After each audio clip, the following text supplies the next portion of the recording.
Tribune Jalian Marlaxia sat at the bar, nursing his drink, while the usual crowd of cadets and civilians drank and sang the war songs of the Grand Coalition.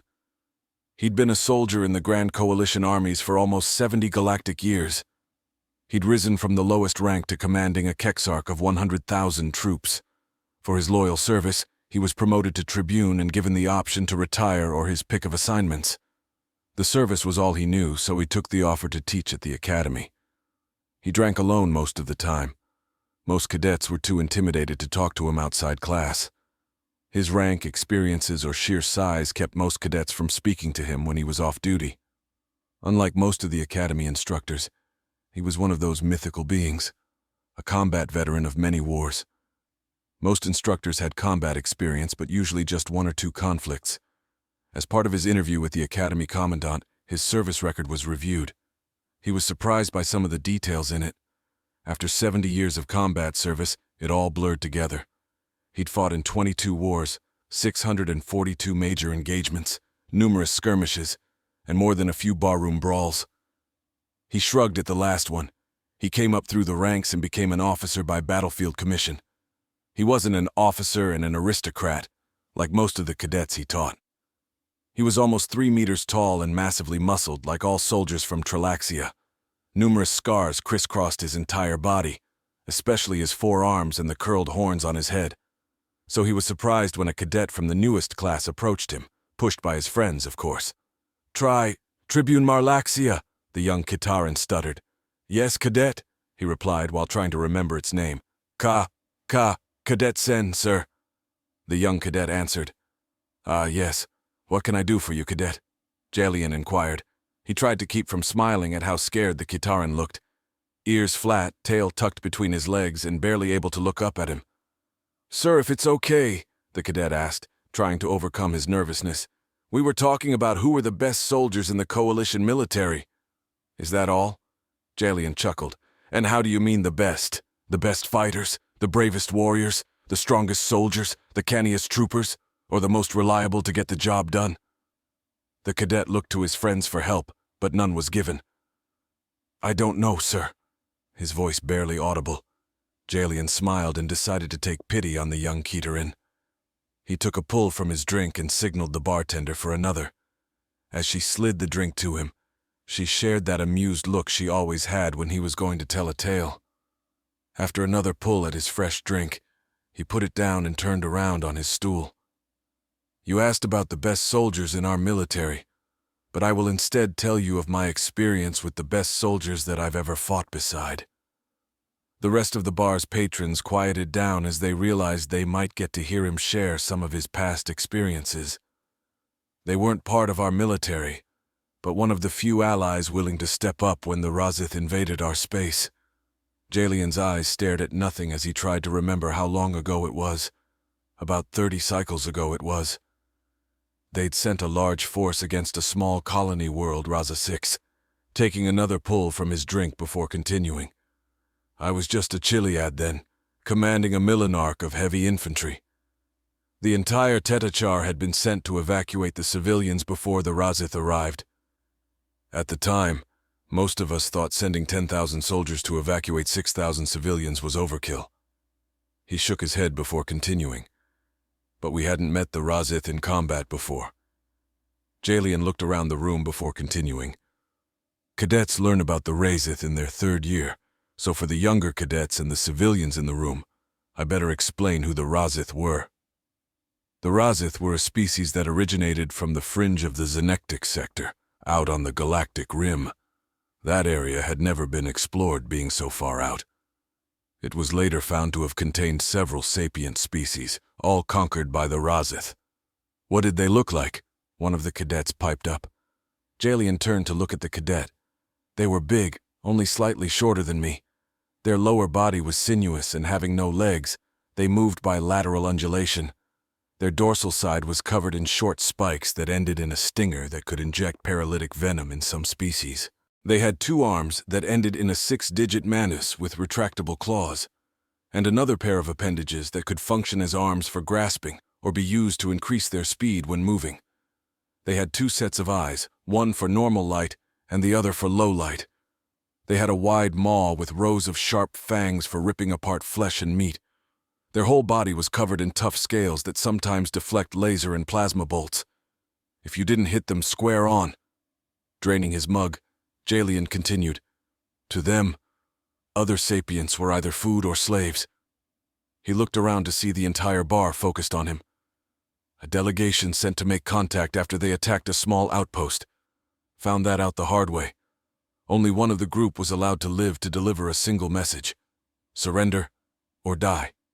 The Gitana Council didn't take them seriously and put together a small fleet to punish these upstarts. After all, the survivor reported they only had 12 ships.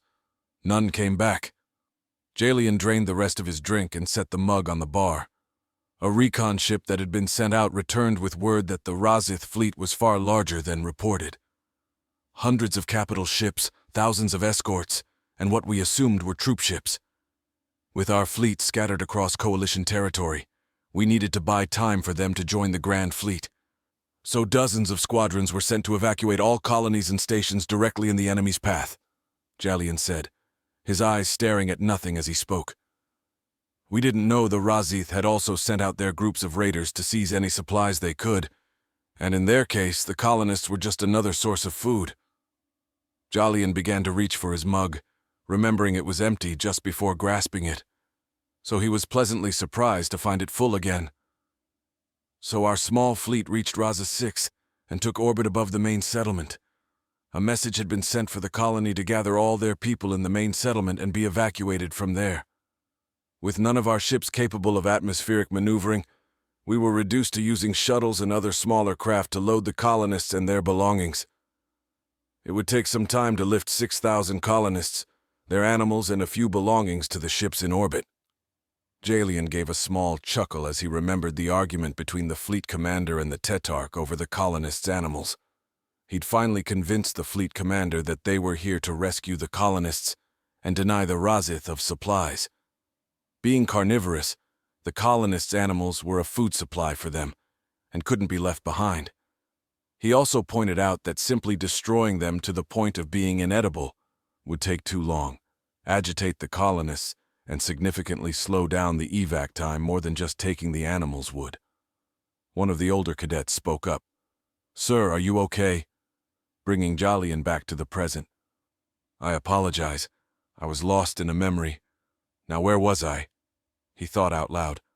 "Ah, yes, the evacuation," he said. "We'd been at it for several centacs when we received word of hostile ships entering the system. The fleet commander took all but 2 destroyers to engage the enemy while we tried to speed up the evacuation. But you can only move so fast with the number of shuttles we had." Taking another pull of his drink, "Good thing it isn't very strong or I'd be under a table before I am done," he said to himself. My Tetarch conferred with the fleet commander and a distress signal was sent out for more ships to assist in the effort.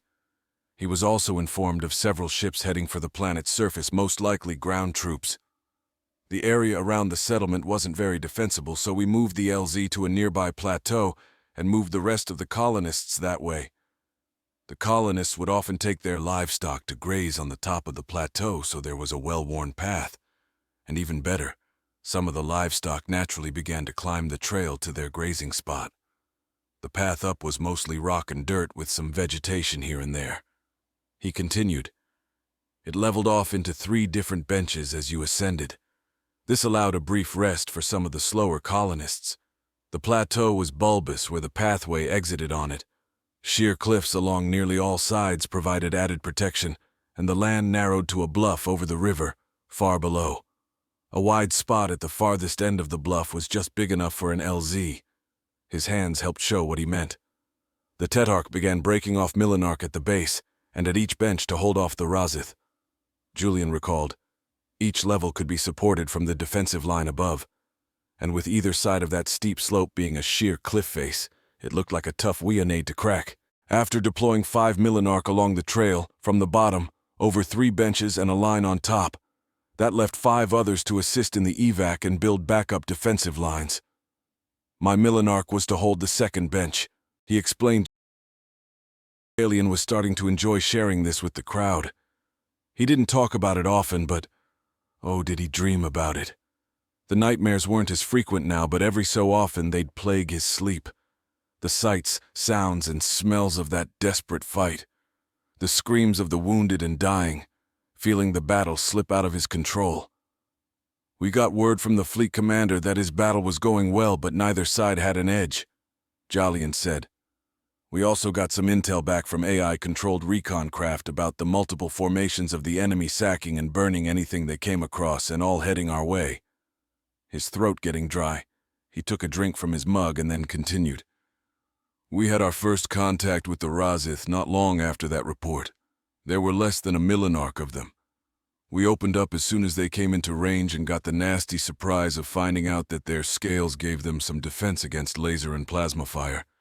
Here and there one went down, but nowhere near the numbers expected.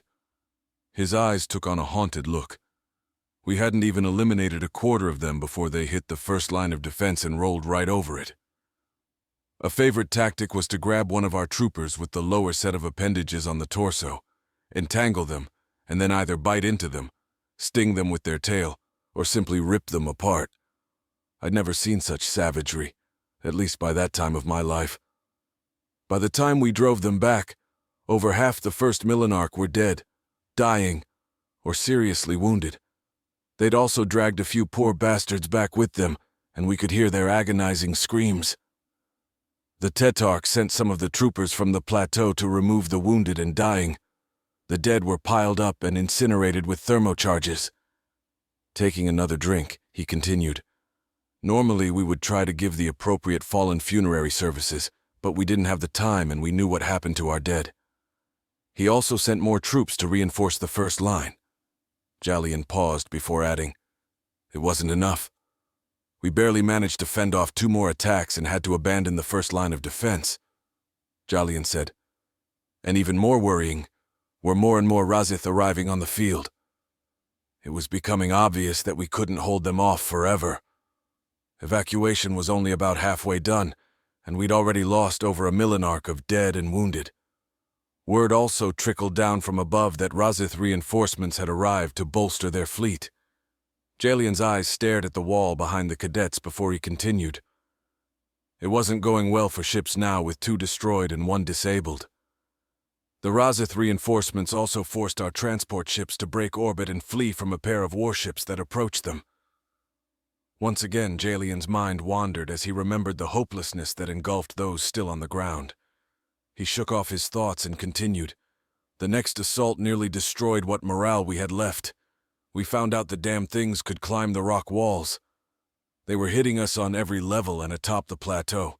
It was no longer an organized battle, but a swirling mass of small groups fighting for their lives and to keep the Razith from the civilians. Jolyon suppressed a shudder at the recalled fear of that chaos. And just when things seemed hopeless, they arrived. Taking a long pull of his drink and taking a moment to focus his thoughts, several people in the crowd asked the same question. Who? The entire crowd looked eager for the answer. The humans. Jolyon gave a simple answer. At the crowd's bewilderment, he explained, Yes, I know that for most of you, your only experience is with their traders and travelers. They don't look that tough, but you'd be surprised at how tough they truly are. And their military forces are downright scary. They aren't as big or strong as other soldiers in our armies, nor do they have any natural weapons or armor. What they do have are units that function just as well independently as they do in larger formations. Their troops are well-trained, disciplined, and brave to the point of idiocy. Jolyon gave a slight smile as he remembered the elation that someone heard their call. I learned later that they were just a small fleet passing through a nearby system, but didn't hesitate to respond. Their half-dozen warships immediately attacked the Razith fleet in their flank and threw them into chaos.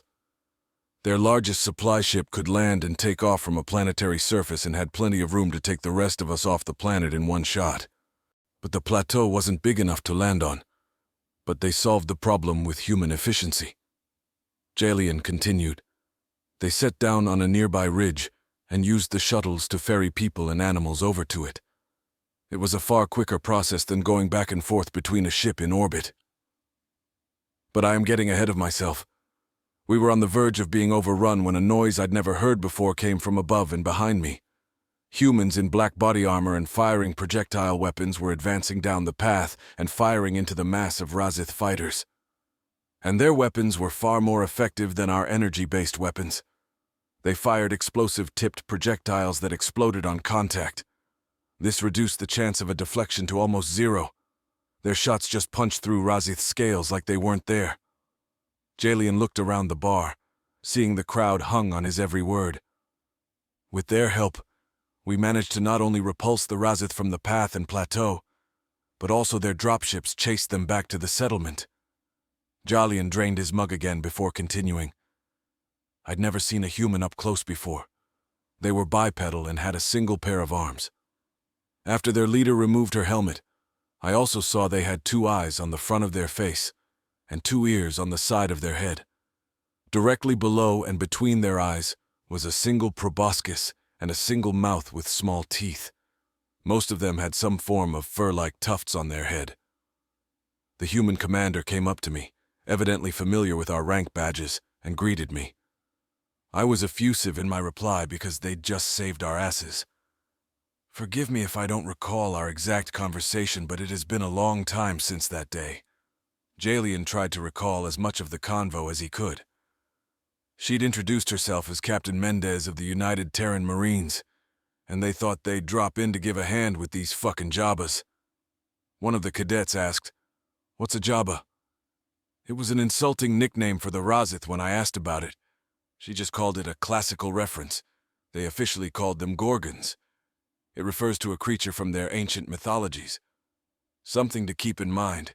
Humans are fond of humor and understating the difficulty or danger of a situation. They are also fond of calling things by nicknames, which could be good or bad. Human military personnel most of all. Jalian recalled the enjoyment he got when they later taught him banter.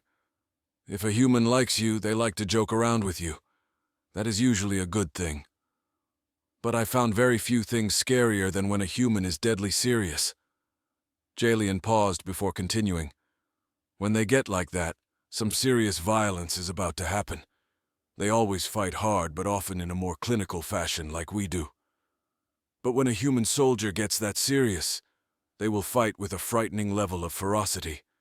I was once on a scouting mission with 24 human Marines. We were investigating why a Barkiri settlement stopped responding to hails. It turned out that Bagrati pirates had hit the settlement and killed or kidnapped the people to sell at the slave markets. Jalian could still remember the anger he felt at the scene. But they didn't take the Barkiri children with them. They executed them. That was the first time I saw a human soldier become deadly serious. We caught up to those pirates, and even though they were outnumbered by the pirates, they killed every one of them and didn't lose a man.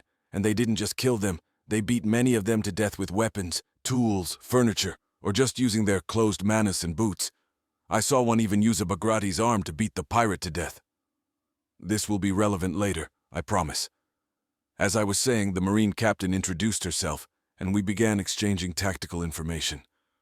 It was also around this time that I found out I was the most senior officer left alive, and became in charge of this mission. Now that we knew they could simply climb the sides, we decided it was easier to form a defensive perimeter on top of the plateau. We only had a few more shuttle trips left in the evacuation, Jalian said. So we left a squad of human Marines on the last bench and started to build a defensive line across the neck of the bluff. We also dug out a sheltered area for the refugees to hide while waiting. That is also when I found out Captain Mendez only brought 250 Marines. I asked the captain about it, and she smiled and told me each Marine is worth 10 of those damn Jabbas, so we got them outnumbered. Several cadets laughed at that, enjoying the disdain shown to the Razith. I only had just over 4,000 combat-effective coalition troopers, 1,000 of which I sent to guard the human vessel and to take all injured or dead. The Razith were horrible shots and preferred volume of fire over accuracy. I probably wouldn't be here if they could shoot worth a damn. Jalian said, kidding on the square.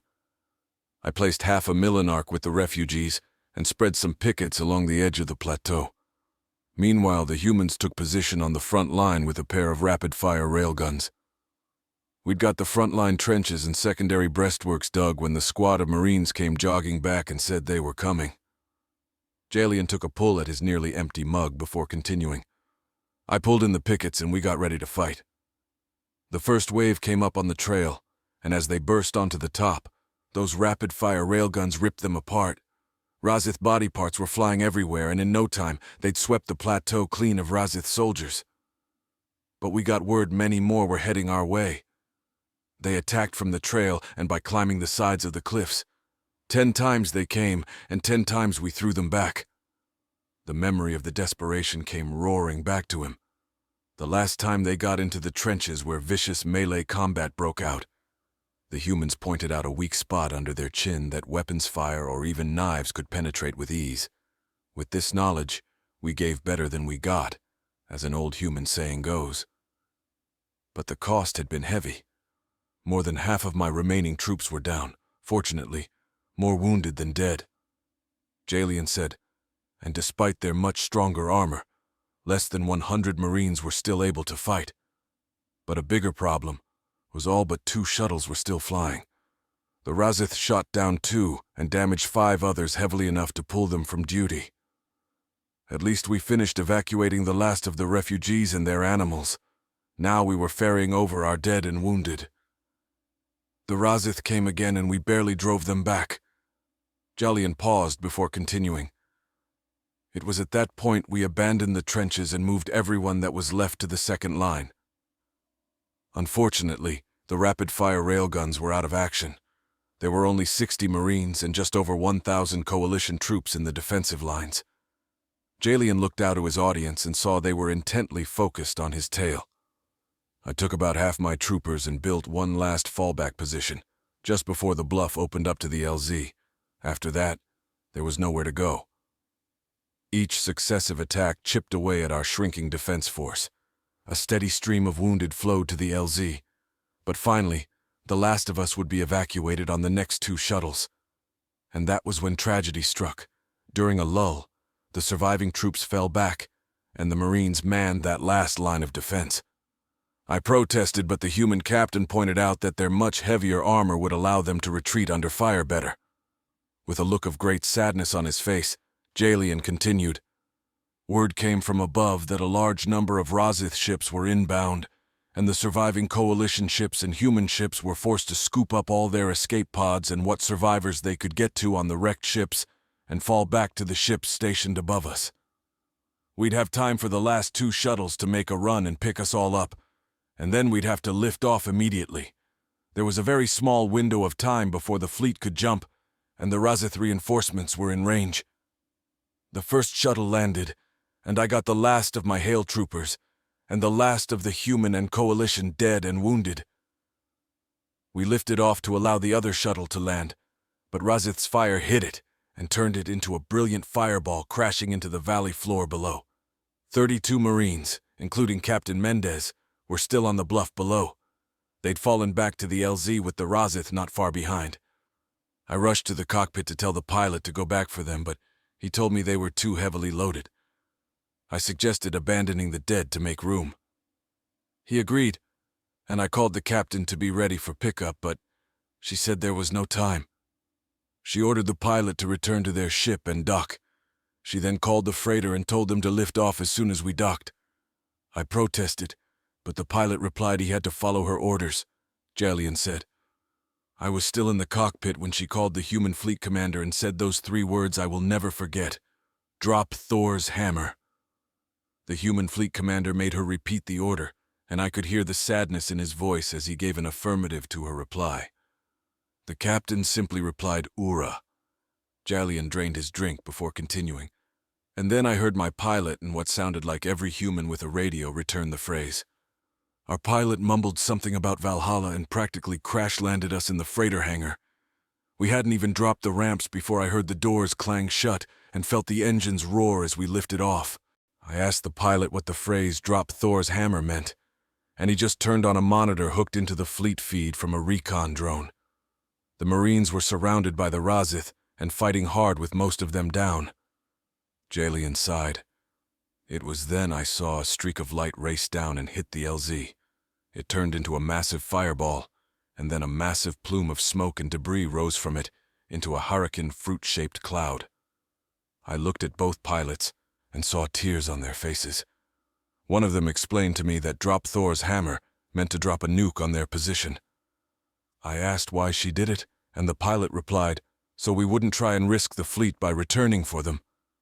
And that is why I say they are the best I ever fought with. They came to help us when they didn't have to. They fought shoulder to shoulder with us, and in the end, they sacrificed themselves to make sure we would survive. Jalian scanned the crowd, seeing them shocked, amazed, and even saddened at that action. And now, cadets, it's late and we get up early. And with that, Jalian set down his empty mug, signed his credit chit, and left the bar.